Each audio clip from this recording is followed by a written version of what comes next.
Hello, ladies and gentlemen. My name is John Thomas Taylor, and tonight I would like to speak with you about a topic which I am quite passionate and which our lecture text briefly covered over the course of this semester.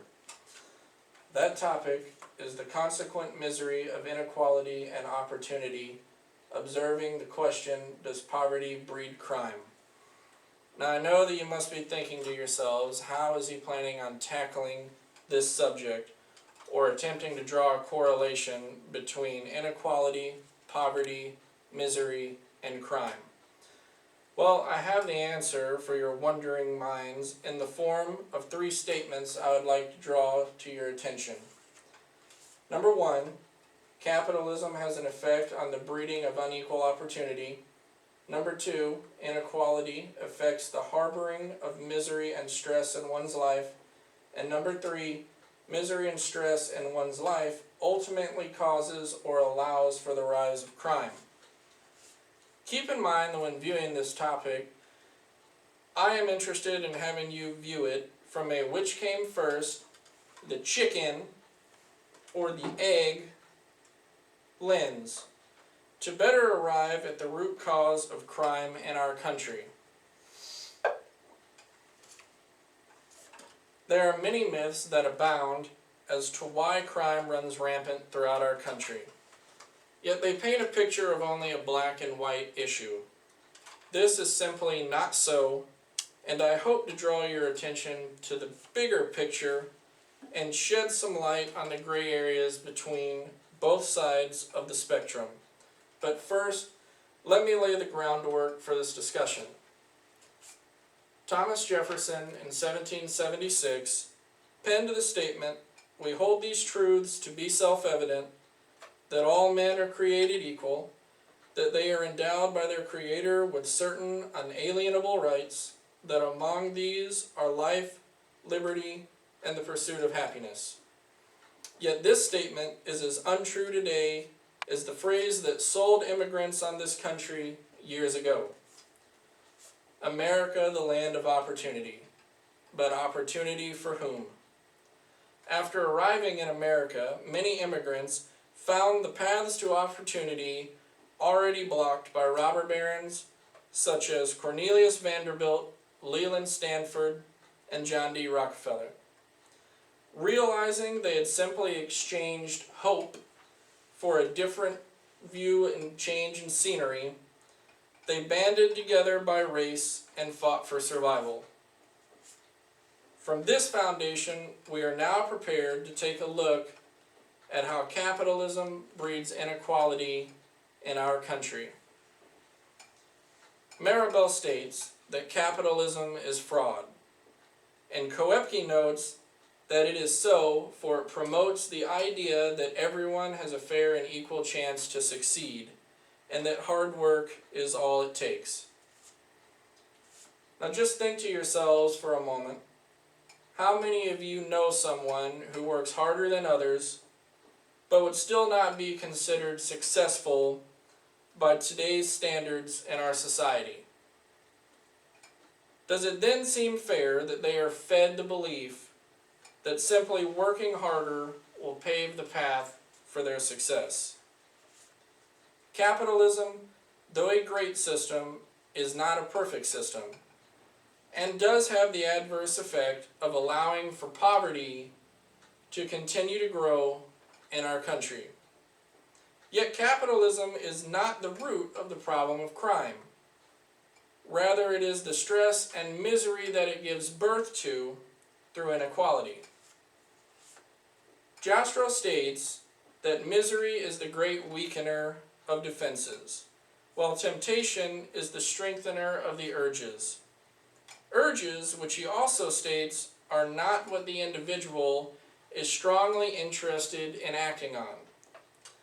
However, being perpetually trapped in the poverty culture, as Kelly states, unsuccessful individuals become alienated from society and turn to crime in response. However, this alienation was not simply learned by the individual themselves. Rather, it was passed down to them as they observed misery and stress in not only the lives of their parents but those of their peers which surrounded them. For is not it a parent's duty to pass on to their children the skills necessary to survive? Yet what do their parents have to pass on to them from the life that they know? Nothing. So is it any wonder, then, that from this misery, crime would become a viable option for survival? Herein lies the basis for this study, that misery bred through poverty ultimately gives rise to crime. Jastrow states that people cannot be expected to behave like human beings unless they live like human beings. Hence, being pegged into a perpetual state of stress, crime becomes a viable option by which to achieve 1. The upward mobility from which they have been barred. 2. To achieve the structure that their lives have been missing. And 3. To feel acceptance and success in a world they have never felt a part of. After all, Jastrow states that crime is a matter of circumstance, of the conditions surrounding human behavior. In conclusion, Jastrow states that the love of money is not the root of all evil. Rather, it is the economic power of money that makes the absence of it so comprehensive a source of misery. The evidence is there. I have shown it using only 3 examples of a slew that exist. 1. That capitalism has an effect on the breeding of unequal opportunity. 2. That inequality affects the harboring of misery and stress in one's life. And 3. That misery and stress in one's life ultimately causes or allows for the rise of crime. So which came first, the chicken or the egg? Well, in this case, I would have to say that it was the chicken, if the chicken were to represent poverty. I'll leave you with this statement from Jastrow. It is increasingly difficult to be poor but remain honest, and I am inclined to agree. Now, I do have time for a few questions if anybody has anything that they would like to ask. Yes, ma'am. Do those who find themselves living in poverty always choose a life of crime? You want to know if those that are born into poverty, or that's all they know, it's surrounded them as they're growing up, if they always choose to enter the life of crime? Yes. The answer to that, ma'am, is that not everyone whom is raised in a life of poverty and misery turns to crime as the answer. Some do, in fact, work hard and lift themselves up out of their situation. But one thing that we need to make sure we get clear is that that doesn't happen very often. That's the exception in these areas. Does that get your question answered? Yes, thank you. Not a problem. Yes, ma'am. Aren't there aid programs throughout the country which work to alleviate the poverty problem in America? So you're just asking if there are programs throughout the country that at least attempt to put a bottle cap on poverty or try and get rid of it altogether? That's right. All right. Well, the answer to that question, ma'am, is that yes, there are programs throughout the country, such as various welfare programs, that do attempt to alleviate this problem. Yet the fine print that nobody pays much attention to when signing the dotted line require that those on welfare maintain a lower standard of living. In turn, all that I truly believe welfare succeeds in doing is making sure that the country maintains a workforce always ready to take menial jobs for minimal pay. Got time for one more. Yes, ma'am.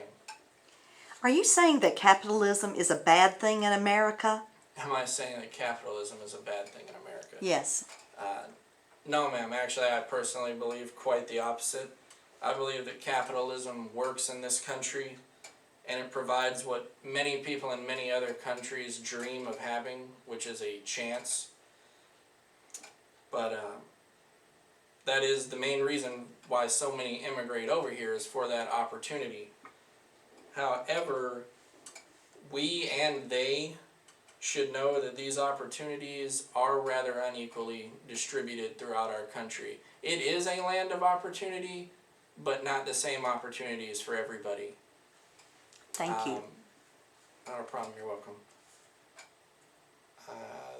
That looks like it's it. I don't see anybody else with their hands raised. Well, I would like to thank everybody for their time and willingness to listen to me tonight and giving me the opportunity to share this with you. I hope I've shed some light on this issue or brought it to your attention altogether. So thank you, and I hope that everybody has a great evening.